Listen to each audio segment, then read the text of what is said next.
Hello everyone, this is Dr. C. Deepa, working as a professor and head of the Department of Artificial Intelligence and Data Science at KIT Kalaignar Karunanidhi Institute of Technology, Coimbatore. In this video, we are going to see about DMA, that is Direct Memory Access. So introduction, the definition and its purpose, how the DMA operations are takes place, and few real world examples. So what is DMA? So nothing but DMA stands for Direct Memory Access, a feature in computer system which allows certain hardware subsystems, that is peripheral devices, to access main memory independently of the CPU. Without intervention of that, we can able to transfer the content, or we can able to access the content of from between the input devices and main memory. The key idea, that is without DMA, the CPU must manage the data transfer between memory and I/O devices via programmed I/O or frequently interrupt I/O. This burdens the CPU and can create a performance bottleneck. With the DMA, a dedicated hardware component which is called as a DMA controller, which takes over data transfer, and the CPU initiates the transfer and then continue its doing other work until the transfer completes.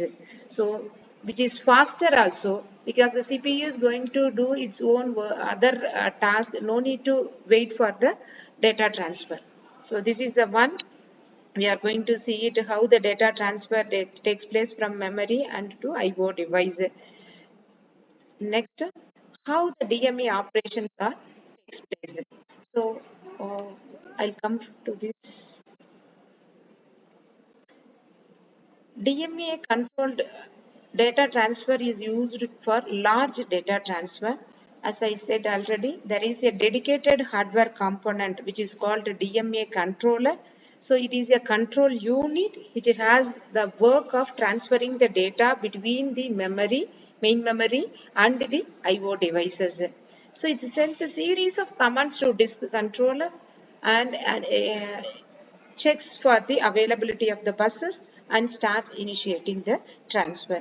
When disk controller is ready to transfer the first byte of data from the disk, it sends a DMA request, DRQ, data request signal, to the DMA controller.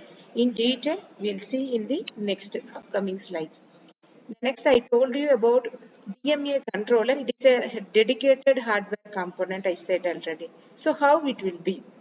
So DMA controller, this shows the DMA controller block diagram, in which there is a type of control unit which acts an interface for the data bus and the I/O devices. And DMA control has the work of transferring the data without the interventions of processor, and the processor can control data transfer. DMA controller also contains the address unit, which generates the address and selects the I/O devices for the data transfer of data. So here the block diagram of DMA controller is there, memory is there, CPU is there, DMA controller is there, I/O devices are there. When I/O devices need to transfer some data to the main memory, that time it gets information to the CPU. That is, I/O devices give you an information to the CPU. That time CPU inform to the DMA controller about where it has to transfer, how many bytes it has to transfer, everything it will inform to the DMA controller. Once the DMA controller receives this information, it checks the availability of the status of the I/O devices. If the I/O devices are ready to transfer, then the DMA controller send a bus request signal to the CPU in order to access its address bus, data bus, and control bus to transfer the content to main memory.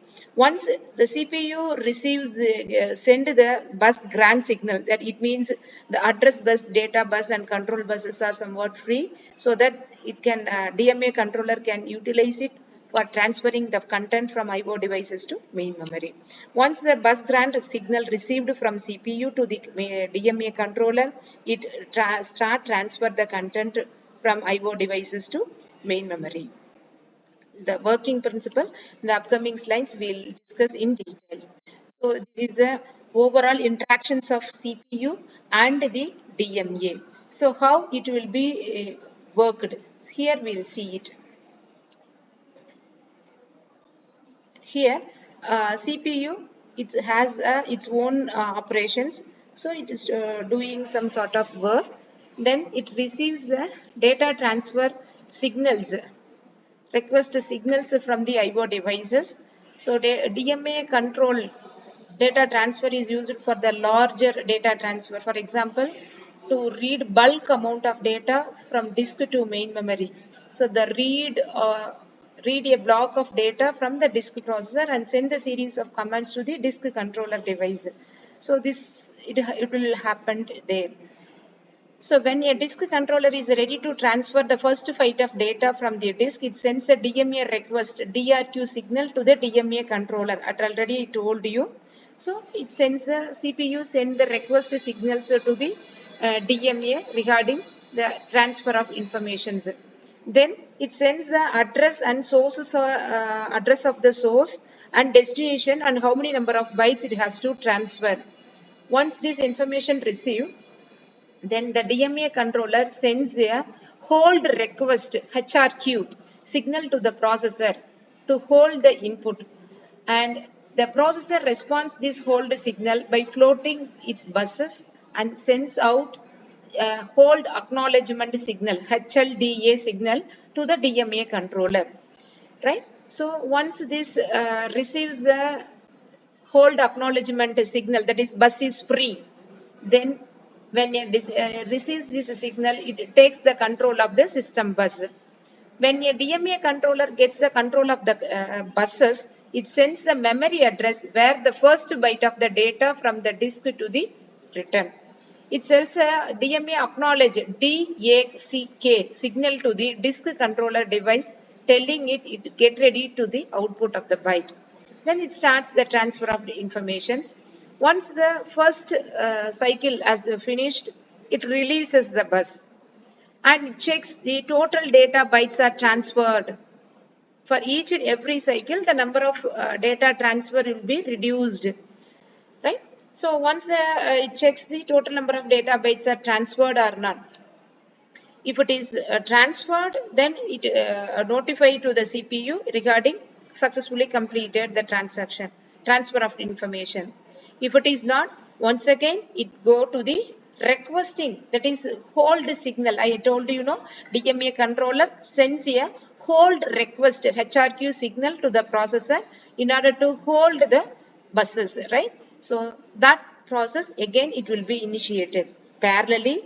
Once sends the address of the sources and the destination and the number of bytes to transfer, after informing to the DMA controller, CPU it is going to perform its own task, other activities, right? Once this gets over, notified, that is all the complete data are successfully transferred, then immediately the DMA controller gives a completion notification to the CPU and CPU gives an acknowledge for that. So in this way, there is an interactions of the CPU and DMA for file transfer. Right? So this is the one I told you already, and this is the block diagram where we'll have DMA control. That is, I told you, IO devices are there. It sends a DRQ, DMA request signal to the DMA controller, and there you will have read, write, register, select, data, select, bus, request, bus grant, then interrupt, everything it will be there. Then it sends a hold signal to the processor, gives the acknowledgement back to the controller, then it starts accessing the buses. Then there is a handshake between the IO devices and DMA controller. It starts transferring of content into that. Then I said in this previous slide, there will be some terminology RG, WR, RS, WDS, BG, BR, INTR. This is the one I listed for our convenience. So RS, it is nothing but register select from the CPU to the IO device. Which register used to specific register for an IO device or peripheral for data transfer or control register. It tells the device which internal register is being accessed. Next, DS, nothing but data select or data store. So from CPU to DMA or controller to IO devices. Then BG is nothing but bus grant. So CPU is giving a grant signal, bus grant signal to DMA controller to access the buses. Bus request BR. DMA controller sends the signals to the CPU in order to access the buses. So it gives a request signal, DMA controller. Interrupt request. So who will give the interrupt? IO devices gives an interrupt to the CPU. That is INTR. RD, nothing but read signal from CPU to main memory or IO devices. Write from CPU to memory or IO devices. So this is the terminology we need to know very clearly. Then if bus grant is input 0, the CPU can communicate with the DMA registers. If BG equal to 1, CPU links the buses and the DMA can communicate directly with the memory. So these are the explanation already in the previous diagram we discussed. Next, we'll see about what are the types of direct memory access. So the types of direct memory access here will have single-ended DMA, dual-ended DMA, arbitrary-ended DMA, interleaved DMA. So what is a single-ended DMA? DMA controller is connected either only to one device, that is only to one device, usually either memory or to the IO device. What about dual-ended DMA? The DMA controller is connected to both source and destination, memory side as well as IO side. Arbitrary ended DMA. These multiple DMA devices are masters needed to decide which device gets control of the bus. Next, interleaved DMA that reads from one memory address and write from another memory address. That is interleaved DMA. Next, I'll tell about few advantages and disadvantages of this one. So it's a DMA. The first I'll talk about the advantages. It frees the CPU to perform other tasks while the data transfer occurs. This is the first advantage. Second advantage, efficient data transfer between memory and peripherals. Then third one, better use of system resources. Multiple device can use the DMA engine, less CPU interrupt, fewer context switches. So what about the limitations or the disadvantages? So here we'll have additional controller hardware. So additional hardware complexity. Then second one, potential for cache coherence problems. Then resource conflicts, limited control. So these are the limitations we'll have for DMA. Next we'll have some example.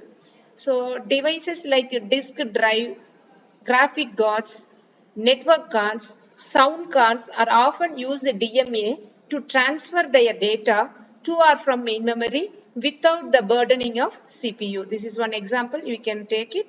So I'll recap.